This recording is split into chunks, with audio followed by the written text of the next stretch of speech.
ನೋಡಿ, ಸದನದಲ್ಲಿ ಆಗುವಂಥ ಚರ್ಚೆ ಅಲ್ಲಿ ಅವ್ರ ಹೆಸರು ತಗೊಂಡ್ರು. ವಿರೋಧ ಪಕ್ಷದವರು ರಾಜಣ್ಣವ್ರಿಗೆ ಹಿಂಗೆ ಆಗಿದೆ ಅಂತ ಅವ್ರ ಹೆಸರು ತೊಗೊಂಡಿರೋದ್ರಿಂದ ಸದನದಲ್ಲಿ ಮಾತಾಡಬೇಕೇ ಬಿಟ್ಟರೆ ಅವರು ಜನೆಲ್ಲ ಕಾಮನಾಗಿ ಮಾತಾಡಿದ್ರೆ ನಾವು ಮಾತಾಡ್ತಿರಲಿಲ್ಲ. ರಾಜಣ್ಣವ್ರಿಗೆ ಆಗಿದೆ ಅಂತ ವಿಚಾರವನ್ನು ವಿರೋಧ ಪಕ್ಷದವ್ರು ಮಾತಾಡೋದು. ಸೊ ಅದಕ್ಕೆ ಅವ್ರು ಸಮಜಾಯಿಷಿ ಕೊಡಬೇಕಿತ್ತು. ಅದನ್ನು ಪಕ್ಷದ ಮುಖಂಡರು ಮತ್ತು ಮುಖ್ಯಮಂತ್ರಿಗಳು ಗಮನಕ್ಕೆ ತಂದೇ ಅವತ್ತು ಸದನದಲ್ಲಿ ರಾಜಣ್ಣವ್ರು ಮಾತಾಡಿರುವಂಥದ್ದು.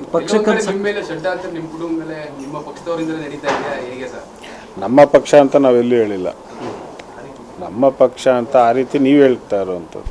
ಇಲ್ಲ ಹೇಳಿಕೆ ನಾನು ಕೊಡಬೇಕು, ಇಲ್ಲ ತಂದೆಯವ್ರು ಕೊಡಬೇಕು. ನಾವೆಲ್ಲೂ ಹೇಳಿಕೆ ಪಕ್ಷದಿಂದ ಆಗಿದೆ ಅಂತ ನಾವೆಲ್ಲೂ ಹೇಳಿಲ್ಲ. ಯಾರು ಇದರಿಂದಲೇ ಇದ್ದಾರೆ ಅವ್ರಿಗೆ ಮಾಡ್ತಾ ಇರೋವಂಥ ತಪ್ಪು ಅವ್ರಿಗೆ ಶಿಕ್ಷೆ ಕೊಡಿ ಅಂತೇಳಿ ನಾವು ಕೇಳ್ಕೊಂಡಿರುವಂಥದ್ದು. ಈಗ ಕೆಪಿಸಿಸಿ ಅಧ್ಯಕ್ಷರ ಬದಲಾವಣೆ ಆಗಬೇಕು ಅನ್ನೋದು ಕಾಂಗ್ರೆಸ್ನ ಕೆಲವರು ನಾಯಕರುಗಳ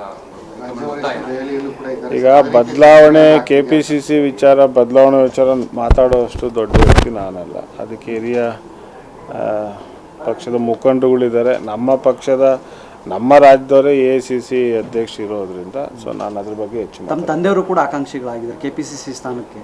ಕೇಳಿದ್ದಾರೆ ಅವರು. KPCC ಅಧ್ಯಕ್ಷರು ಕೊಟ್ಟರೆ ನಾನು ಪಕ್ಷ ಕಟ್ತೀನಿ ಅಂತ ಅವರು ಕೇಳಿದ್ದಾರೆ. ಮತ್ತು ಸತೀಶ್ ಜಾರಕಿಹೊಳಿ ಕೇಳ್ತಾ ಇದ್ದಾರೆ. ಸೊ ಈಗ ಇನ್ನೂ ಹೆಚ್ಚು ಮುಖಂಡರುಗಳು ಕೇಳ್ತಾ ಇದ್ದಾರೆ. ನೋಡೋಣ ಪಕ್ಷ ಯಾರು ಮಾಡಬೇಕು ಅನ್ನೋದು ಸೂಕ್ತ ಸಮಯದಲ್ಲಿ ಅದನ್ನು ತೊಗೊಳೋಣ.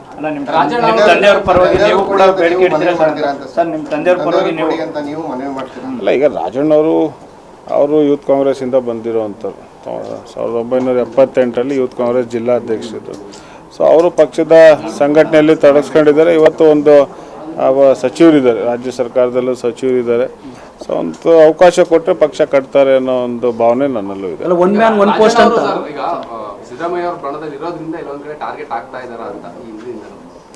ಸಿದ್ದರಾಮಯ್ಯವ್ರ ಜೊತೆ ಚೆನ್ನಾಗಿದ್ದಾರೆ. ಸಿದ್ದರಾಮಯ್ಯವ್ರ ಬಾಣ ಅನ್ನೋದಕ್ಕಿಂತ ಈಗ ನಾವು ಹೇಳ್ಕೊತೀವಪ್ಪ, ನಮ್ಮ ಮುಖಂಡರು ಸಿದ್ದರಾಮಯ್ಯರು ಅಂತ ಹೇಳ್ತೀವಿ. ಸೊ ಅದೇ ರೀತಿ ಅವರು ಹೇಳ್ತಾರೆ. ಆದರೆ ಅದ್ರ ಬಗ್ಗೆ ಏನು ಟಾರ್ಗೆಟ್ ಮಾಡ್ತಾ ಇದ್ದಾರೆ ಅಂತ ನಾನೇನು ಹೇಳೋಕ್ಕೆ ಹೋಗೋದಿಲ್ಲ. ಎಂಥದ್ದಿಲ್ಲ ಸರ್. ಈಗ ಮೇಲ್ಮನೆ ಮತ್ತು ಸಂಸತ್ ಎರಡರಲ್ಲೂ ಕೂಡ ವಿರೋಧದ ನಡುವೆ ಒಪ್ಪಿಲ್ಲು ಪಾಸಾಗಿದೆ. ಈಗಾಗಲೇ ರಾಜ್ಯ ಕಾಂಗ್ರೆಸ್ ಸರ್ಕಾರ ಕೂಡ ವಿರೋಧ ವ್ಯಕ್ತಪಡಿಸಿದೆ. ನೀವು ಅಲ್ಲ, ಈಗ ಅದರಲ್ಲಿ ಭಾಳಷ್ಟು ಬದಲಾವಣೆಗಳನ್ನ ತಂದು ನಾನು ಒಪ್ಪಿಲ್ ನಿನ್ನೆ ಆಗ್ಬೇಕಾದ್ರೆ ಅಸೆಂಬ್ಲಿ ಸೆಷನ್ ನಾನು ನೋಡ್ತಾ ಇದ್ದೆ TV-ಯಲ್ಲಿ. ಸೊ ಅವರು ವಿರೋಧ ಪಕ್ಷದವರು ಮತ್ತು ಆಡಳಿತ ಪಕ್ಷದವರು ಎರಡೂ ಮಾತಾಡಿರೋದು ಕೇಳಿಸ್ಕೊಂಡಿದ್ದೀನಿ. ಈಗ ಏನು ಅವರು ಆ ಬಿಲ್ನ ತರಬೇಕು ಅಂತ ಮಾಡಿದರೆ ಅದರಲ್ಲಿ ಆಚೆ ಬಂದಮೇಲೆ ನಮ್ಗೆ ಗೊತ್ತಾಗೋವಂಥದ್ದು. ಸೊ ಅದರಲ್ಲಿ ಏನೇನು ಸೆಕ್ಷನ್ಸ್ಗಳು ಹಾಕಿದ್ದಾರೆ. ಈಗ ಹಳೆ ನಮ್ಮ ಸರ್ಕಾರ ಇದ್ದಂಥ ಸಂದರ್ಭದಲ್ಲಿ ಬಿಲ್ ಏನು ತಂದಿತ್ತು, ಈಗ ಅದರಲ್ಲಿ ಏನೇನು ಬದಲಾವಣೆ ಆಗಿದೆ. ಸೊ ಅದನ್ನು ತಂದ ನಂತರನೇ ನಮಗೂ ಅದ್ರ ಹೆಚ್ಚು ಮಾಹಿತಿ ಸಿಗುವಂಥದ್ದು. ಸೊ ಅದನ್ನು ಬರಲಿ. ಅದು ರಾಜ್ಯ ಕಾಂಗ್ರೆಸ್ ನಾಯಕರುಗಳು ಅದು ಪಕ್ಷದ ಅಧ್ಯಕ್ಷರಿಗೆ ಬಿಟ್ಟಿದ್ದು. ಅವ್ರೇನಾದ್ರು ಮಾಡಿ ಅಂತೇಳಿ ನಮ್ಮ ಜಿಲ್ಲೆಯಲ್ಲಿ ನಾವು ಮಾಡ್ತೀವಿ.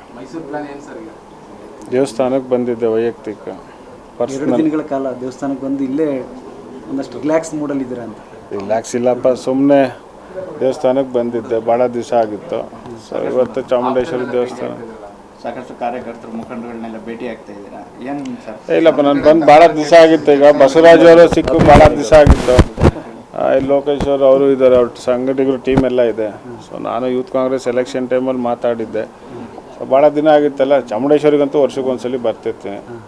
ಸೊ ಅಲ್ಲಿಗೂ ನಂಜನಗೂಡಿಗೆ ಹೋಗಿ ಬಂದಿದ್ದೀನಿ. ಸರ್, ಯಾಕಂದರೆ ಸಹಜವಾಗಿ ಪ್ರಶ್ನೆ ಮೂಡ್ತಾ ಇರೋದು, ನೀವು ಕೂಡ ಮುಖಂಡರುಗಳನ್ನ ಭೇಟಿ ಆಗ್ತಿದ್ದೀರಿ, ತಂದೆಯವ್ರಿಗೂ ಕೂಡ KPCC ಅಧ್ಯಕ್ಷರು ಕ್ಲೈಮ್ ಮಾಡ್ತಿದ್ದಾರೆ. ನಾನು ಮುಖಂಡಗಳ ಹತ್ರ ನಾವು ನಮ್ಮ ಪರ ಮಾತಾಡಿ ಅಂತೆಲ್ಲೂ ಹೇಳಿಲ್ಲ. ನಾನು ವಿಶ್ವಾಸಕ್ಕೆ ಬಂದಿದ್ದೀನಿ.